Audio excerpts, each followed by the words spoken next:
Hey, everybody. Welcome back to the Outdoor Adventures podcast here on Brownfield Ag News. I'm Brent Barnett. This week's show is brought to you by Beck's Hybrids. This season, Beck's is recognizing student athletes who are not just stars in athletics, but players who show heart in school, at work, in their communities, and in the ag industry.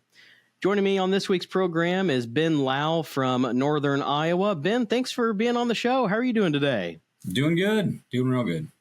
Thanks a lot for being here. I'm excited to talk with you about this year's bow hunting season here in the state and some of the work that you do with the Iowa Bowhunters Facebook group and being an administrator for that online and kind of the mission that you guys have put together there. But first, let's kind of let the listeners get to know you a little bit. Tell us kind of about your background in the outdoors and where your passion comes from.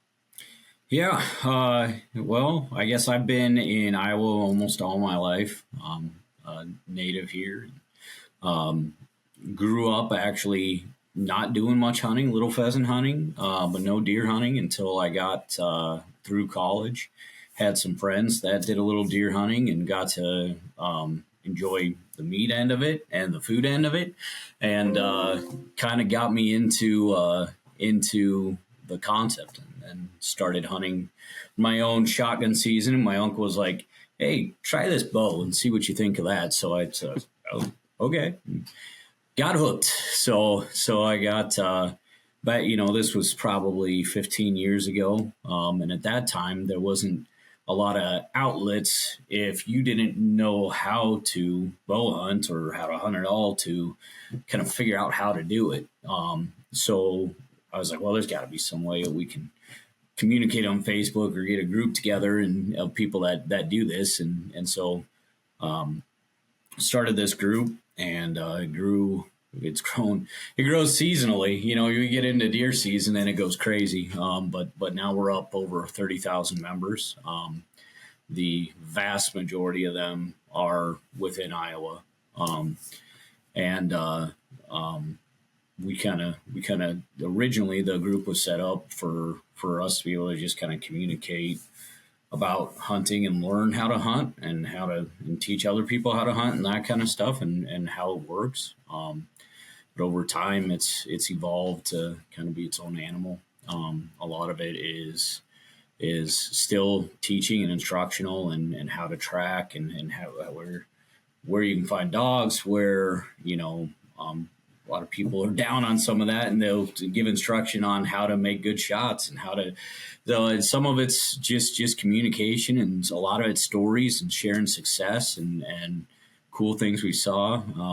Might be guys showing videos of bobcats or whatever comes across them. It takes a kind of a personal experience and makes it a group share. So it's a pretty cool thing.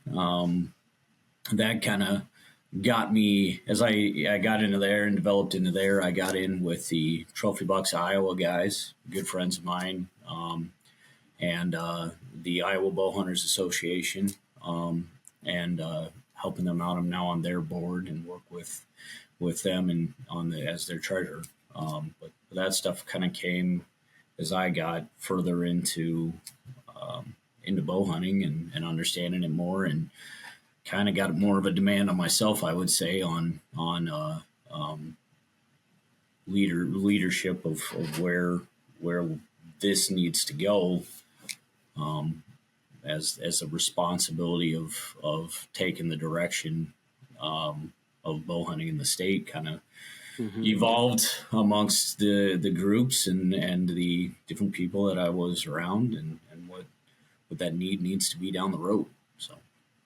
Ben, I'll tell you, so just within the last week, I've joined your Iowa Bowhunters group, got accepted into that, and it's been really cool looking around at a lot of the posts. I will tell you, over the years, I've been in many, there's Facebook groups out there about hunting or public land hunting or anything like that, and a lot of those I left and left the groups because, man, it was almost like you'd be afraid to post something in there because all the internet trolls would come out of their corners and would say nasty things or call you an idiot if you asked a certain question. And it just stood out to me right away when I got on your guys' page that everyone's really supportive, and I didn't see any of that on there. Yeah, and I can't take too much credit for that, but it is a very small core group of people that are admin on it. And of us, we take it pretty serious. The kind of mission of the group is really to promote bow hunting, internally, and recruit and bring new people in. And if you sit there and dog on somebody, they're not going to come back and keep doing it. You're going to push them away and scare them away. So we don't really put up with it when we get run into trolls. We have certain things that maybe don't line up with our mission, and if we see something that doesn't fall in line, then it's gone. Why is it important? Nice. Oh, go ahead. It's nice. Facebook gives us some tools into that too, where people can tell us, hey, here's a post gone wrong, and sometimes we catch that stuff before it runs downhill and gets too big. We all have jobs and have our own careers too, and life things. So we get to it as we have time to get into that stuff. But that kind of also helps us thin out the people that don't seem to fit into our mission. So. Yeah. Why is it important, Ben, to bring, that positive mindset to a lot of these folks in the group that might be new hunters and are interested in getting involved? Well, I feel like I come from an interesting mindset of it because I'm not the traditional, my dad did it, and so I did what he did. He taught me how to do it, that kind of thing. I had to figure it out from scratch. And I appreciated all the guidance I got as I did that, and what that looked like. And I can only imagine if you just really got after somebody for making a bad shot, or you got after somebody for not doing something right. It just doesn't breed the culture that we want to see across the field. And we want to bring more people into this. We want them to learn that close experience that you have knowing the game, personally. And that's, I think, one of the big differences. I work with like the Iowa Sportsman Club. They're good friends of mine. A lot of them are, and I gun hunt myself. There's different types of hunting that are out there that I do and I think are great. But they're very different from bow hunting and the closeness that you get to an animal and how good you have to be and to be very successful. I've got friends that shoot giant deer every year, and to this day, I've done this for a while, and I'm still amazed at what they're able to accomplish. But what they put into it is what that is, and we want to bring people towards having that relationship with nature and with animals and with their food, and with their families, and getting everybody together into this. We don't want to look at this as a secondary thing. We want to be a part of it.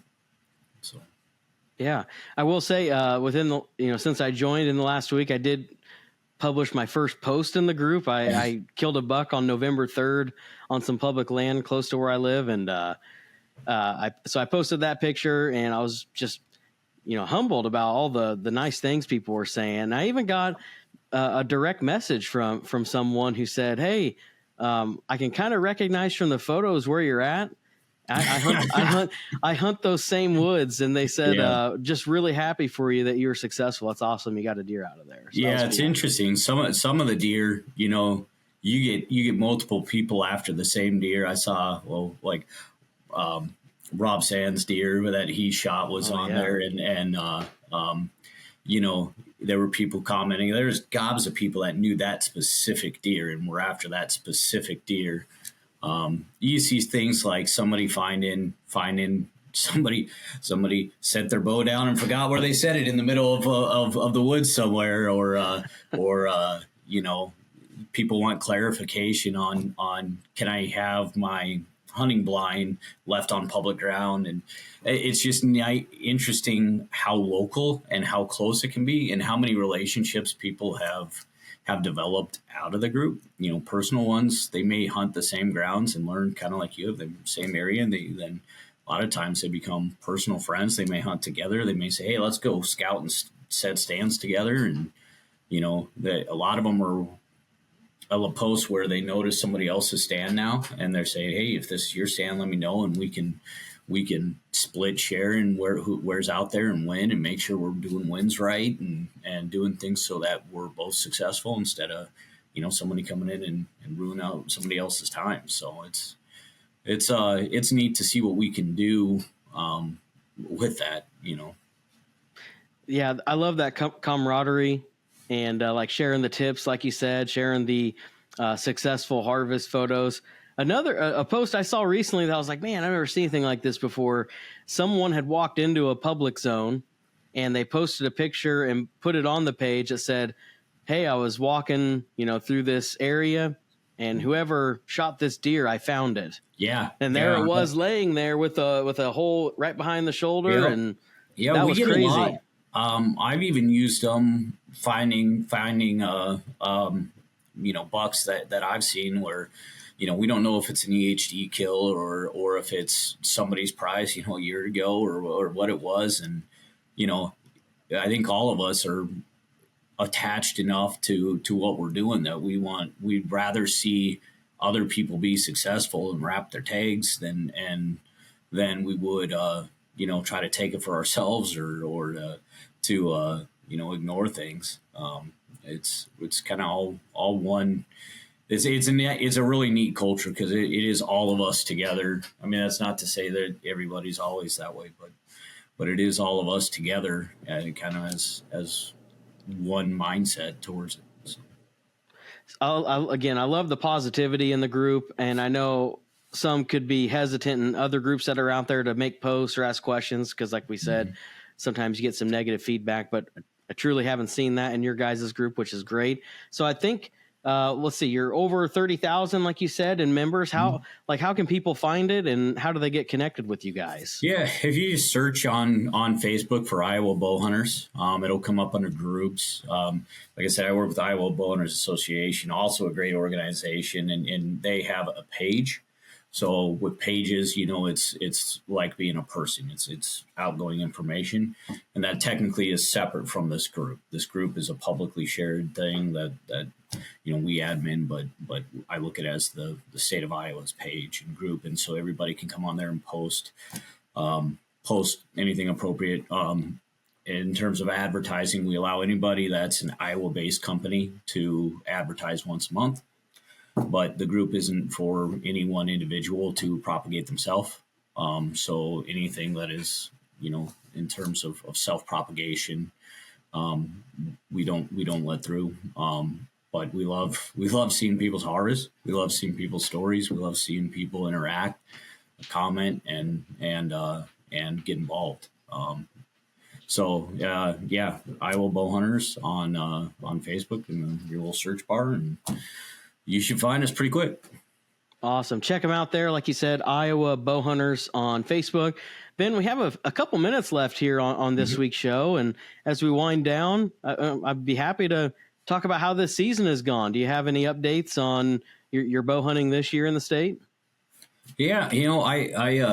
My bow hunting got started early. I got a mule deer hunt in South Dakota that I went on, that I got at the IBA spring banquet, and went out there, had a great time, was not successful, and for no part of my guide did a great job. It was just wasn't able to get it done, and came back and I had my daughter get her first buck with a muzzleloader in youth season, and that was my real focus for this year, to be honest, was those two things.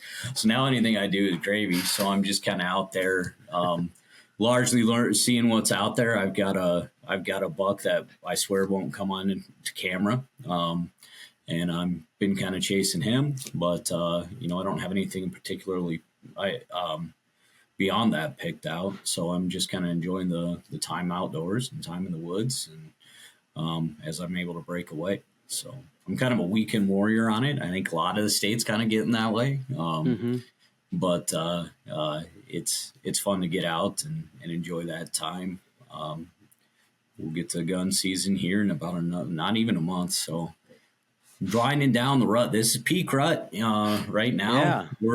We're kind of in that time. A lot of these bucks are going to be paired up, and actually in northern Iowa get a little harder to find. They'll be done chasing. They'll be stuck with them, and then here in about a week, I'm looking at the date down here. About a week, we'll start getting where they're out looking for does again, and then the next big turnaround after that time frame is the gun season. So it's that's where I'm at, I guess, on that. So I hope you get that. I hope you get that buck you're talking about that you're trying to get back on camera. Maybe a hot doe will pull him your way here soon. He'll come. He keeps coming through at about 45 yards, and so I'm kind of moved which stands and where I'm at, trying to get into a pinch spot with him. And then he decided to start going a different route. So that's kind of how it goes. That's the chase. That's what makes it fun. You know, you get them patterned, and then they get something else on their mind, and they're not patternable anymore. And that's what makes it a different hunt every time you go out. Makes it fun. So, well, good luck to you, man. Great to meet you. Yeah. Hope we can have you back on sometime soon. Yeah, congrats on your deer this year, and I look forward to talking to you down the line. Yeah, thank you. I appreciate that. That's Ben Lau from the Iowa Bowhunters Facebook group. Check him out there online, and I think you'll really enjoy their content and all the posts that people put on there. Thanks for joining us here on this week's Outdoor Adventures episode on Brownfield. I'm Brent Barnett. Make sure to get outdoors and have a great weekend.